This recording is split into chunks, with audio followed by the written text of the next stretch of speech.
This is Couple Joe with Joe and Francine. Good morning, Francine. Good morning, Joe. And we are back.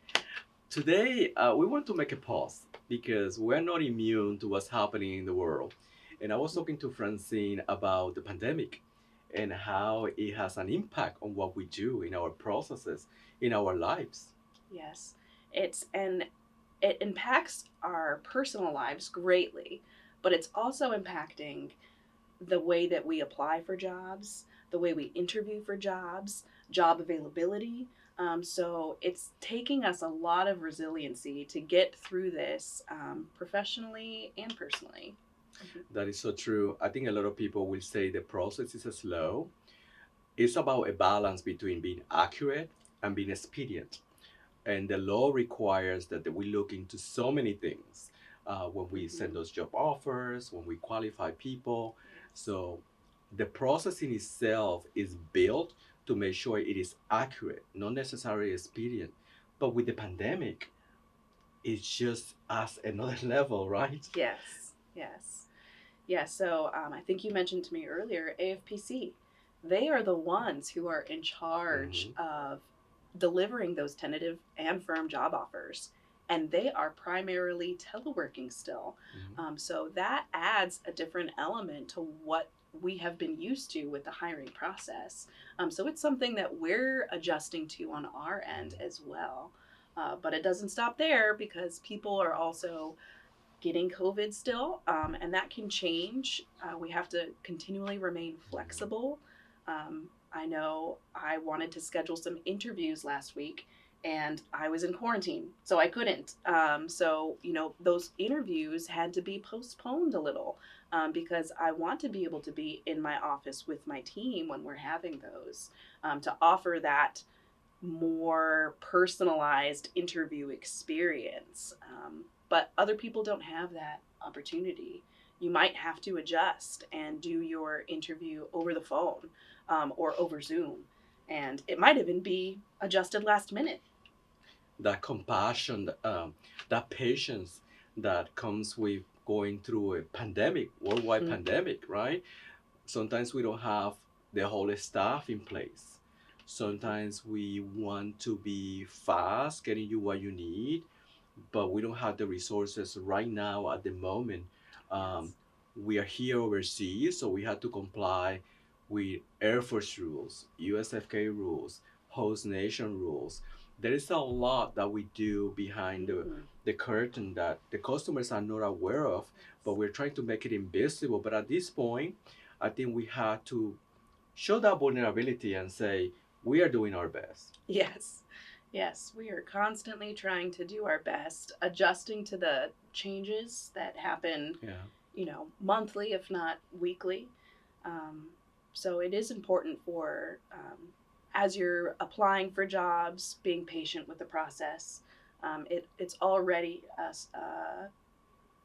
I don't want to say long process, but it's tedious because of the accuracy that you mentioned, and then the pandemic definitely adds an extra element to that. So definitely being patient with us as we're going through that.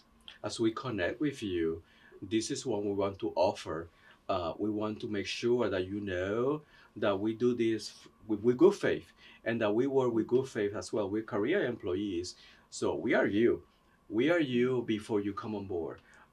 So we're just people like you with families. We are people with like you that have teams that we have to work with.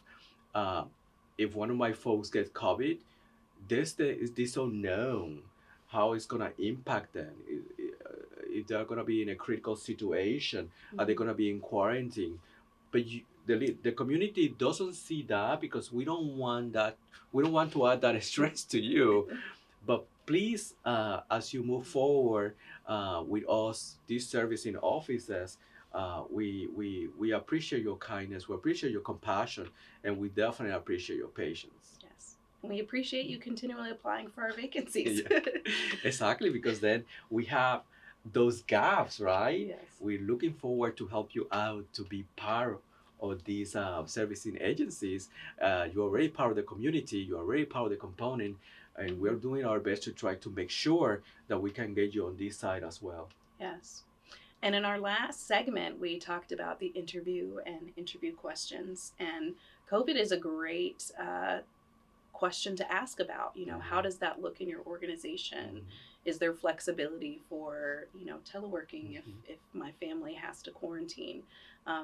Things like that, because we are constantly adjusting. And you mentioned we have families, our staff have families, and we have been adjusting to all of these changes. And you might want to know what that's going to look like in the next place you decide to work.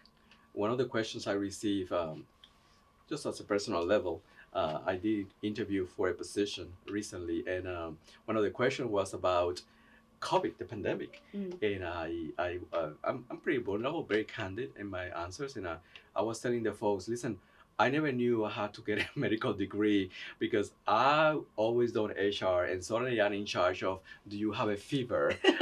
Are you coughing? What is the reason you are coughing? Yeah. It's a lot. It's a lot for us to adapt to something we never trained for. Yes. Yes. And I will do a plug because I do work for a helping agency.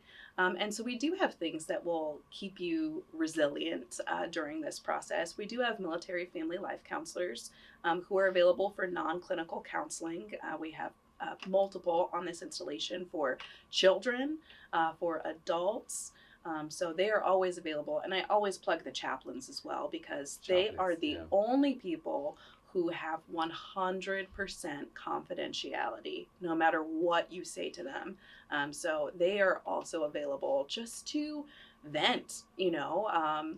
There could be so many different things piling on your plate, and trying to seek a job can bring a lot of burdens, a lot of stress, and you know, just talk to one of those people and vent to them about it. And then when you're ready, you can come in to see us, and we'll help you with that next application, with the next interview, with the next resume. But there are resources available to help you stay resilient through this process. I was the first civilian that PCS during the Stop movement 2 years ago, the first civilian to quarantine for 14 days in the Republic of Korea, and I was calling the chaplain every single day. I think that help that they provide is so unselfish, is so compassionate. I think that without them, I wouldn't have been able to survive that initial quarantine. And for the A&FRC, do they have people have to make appointments? It's nice to make an appointment, but they have phone numbers, and you can call them, and they will come and meet you right then and there if they're available. Make sure you leave a message if they don't answer, because they could be with another customer. But they can meet you anywhere, as long as it's not a car or your home. They'll meet you at Starbucks. They'll grab a coffee with you. They'll meet you at the food court, or they have offices in the MPF building that are nice and cozy for you to stop in. And that information is in the FSS website. Yes, absolutely. The FSS website, folks, is your friend. Or pick up a magazine. It's in there too. Oh, it's in the magazine too. Yes. We have that nice magazine that I think it has coupons and postcards. Yes, it has improved so much information for all that we do. Yes, and that's another great point. Stay active. There are tons of events still happening through the pandemic. We've had to adjust a lot. I know Outdoor Rec and ITT have been adjusting their trips accordingly. But get out there. Use this time while you're looking for a job to explore this country. And some of those events are free. Airmen and Family is actually hosting an upcoming event, the Spouse Appreciation event. That's going to be on the 6th of May. And that's an opportunity for you to just come out and for us to show you a little bit of love. We're going to give you a gift. At Outdoor Rec, they're going to do free axe throwing for our military dependents. We are going to have free yoga, free painting, great activities for resiliency. And the USO is going to be offering some wonderful snacks. There's going to be cake. So please stay engaged with the community, meeting people, attending activities, exploring, talking to the chaplain. Those are the things that are going to keep you going. We have a nice weather. Now we are cherry blossom. These are, as I said before, real. And you can go to my IT tours. My friend Mr. O over there, creating new tours as the weather gets nicer. So there is a lot of opportunities out there to connect with the community and to connect with the host nation, for sure. Absolutely. Yeah. Those are our tips. All right. Thank you so much again for allowing us to connect with you, and we're looking forward for next week. Yes, we'll see you next time. Bye. What do you think about that, ma'am? That was awesome. The episode of Cup of Joe with Joe Yeah. and Francine. That was good. It was that was good, right? It was good. We got to see what these folks actually thought about it. You're right. You're right. So you just watched the episode of Joe and Francine. Please let us know what you think about it by going to 51st FSS website, 51fss.com, and go to the kudos and concerns button and let us know what you think. And like, subscribe, and share this YouTube channel. Thank you. Thank you.